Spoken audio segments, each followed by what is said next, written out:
Então, lemos em Gênesis que a criação dos céus e da terra foi concluída, né? E no sétimo dia, Deus descansou, abençoou esse dia, tornou-o sagrado. Exato. Um fichamento ali no capítulo 1. E hoje a gente vai mergulhar totalmente no capítulo 2 de Gênesis. Vamos explorar a formação do primeiro ser humano, o Jardim do Éden, as condições iniciais da humanidade ali naquela narrativa. Isso aí. A missão é entender os pontos centrais dessa história, que é tão fundamental, né? Certo. E como começa esse capítulo 2? Ele descreve um cenário um pouco inesperado, talvez. Pois é, antes de tudo, antes da chuva, antes da agricultura, Gênesis 2, ali nos versículos 5 e 6, fala de uma terra sem arbustos, sem plantas, porque Deus ainda não tinha mandado chuva. Ah, e não tinha ninguém para cuidar da terra ainda, né? Exatamente. Esse é um ponto-chave. Só tinha uma corrente de água que brotava do chão e, bom, regava a superfície toda. Uma terra meio que esperando, né?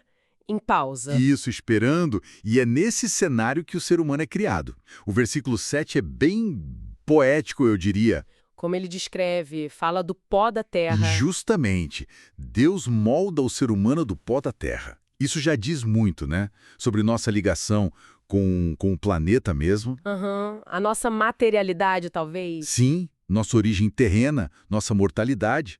Mas aí vem o outro lado. O sopro divino. Exato. O sopro nas narinas, a respiração de vida. É isso que transforma o pó em ser vivo. É uma mistura do terreno com o transcendente. Entendi.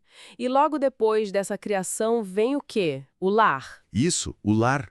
Deus planta um jardim, a leste, lá na região do Éden, feito especialmente para o ser humano morar.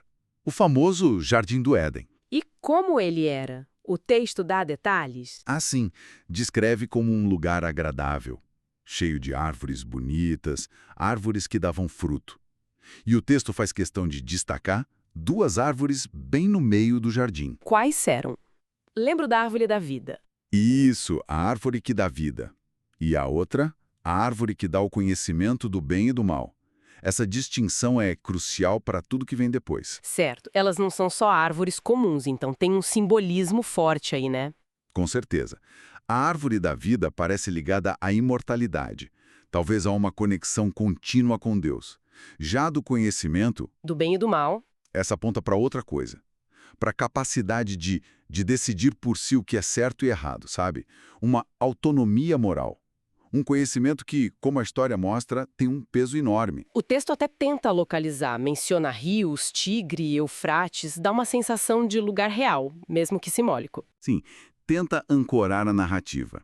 E o homem é colocado ali, no jardim.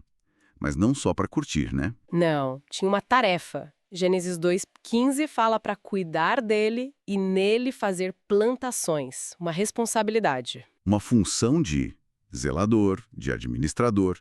E junto com essa tarefa vem a primeira regra. A primeira ordem direta de Deus. Que é a famosa proibição, certo? Exato. Versículos 16 e 17.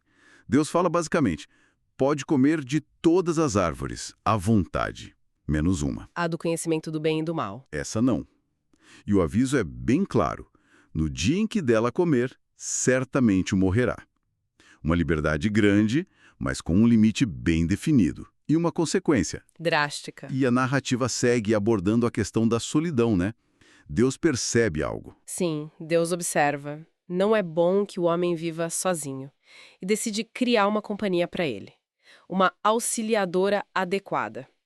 Alguém que o complete, que seja como ele. E antes disso tem aquela cena dos animais. Ah, sim. É interessante.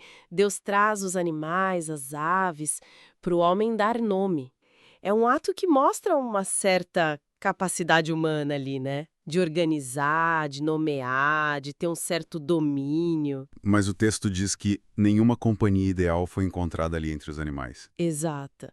Isso meio que prepara o palco para a criação da mulher. Não era um animal que ele precisava. E como acontece essa criação? É um bem diferente, né? Muito diferente. É um ato bem íntimo, eu diria. Deus faz o homem cair num sono profundo. Um sono pesado. Isso. Aí tira uma das costelas dele e, dessa costela, forma a mulher. A ideia de origem comum, de uma conexão profunda.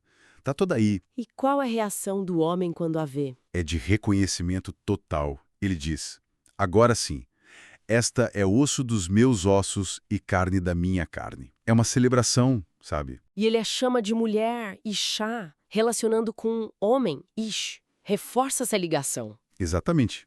A própria linguagem no hebraico faz essa conexão de forma explícita. E logo depois, no versículo 24, tem aquela passagem que muita gente conhece. Ah, sim. Aqui fala sobre deixar pai e mãe e se unir à mulher, tornando-se uma só carne. Funciona quase como uma explicação para o casamento, para essa união tão forte, né? Exato. É como se explicasse a origem dessa instituição, dessa unidade fundamental entre homem e mulher. Um retorno àquela unidade original da criação. E o capítulo termina com uma imagem bem marcante. Qual delas? A da nudez, Sim. o homem e sua mulher viviam nus, mas não sentiam vergonha. O que isso significa nesse estado original? Olha, aponta para uma inocência radical, né? Uma transparência total entre eles e talvez com Deus também. Sem culpa, sem medo, sem constrangimento. Um estado de pureza, talvez? Um estado que, a gente sabe pela continuação da história, não vai durar muito. Infelizmente não. Mas ali naquele momento era essa a condição. Então, recapitulando rapidinho, fechamos a criação com o descanso divino, aí vem a formação do homem, pós-sopro de vida, O jardim do Éden como um lar com um propósito e uma regra clara. a criação da mulher como a companheira ideal, vinda do próprio homem, E esse estado final de unidade, nudez, sem vergonha, inocência total. exato, são os pilares que Gênesis 2 estabelece antes da grande virada no capítulo 3. Com certeza. Elementos que alimentam discussões há milênios sobre quem somos, de onde viemos. E pensando em tudo isso, fica uma pergunta, né? O que realmente significava viver naquela inocência total, sem ter provado o conhecimento do bem e do mal? É uma ótima questão. E qual o peso real daquela primeira proibição? Daquela primeira escolha que foi colocada diante da humanidade, segundo essa narrativa? Algo para a gente continuar pensando.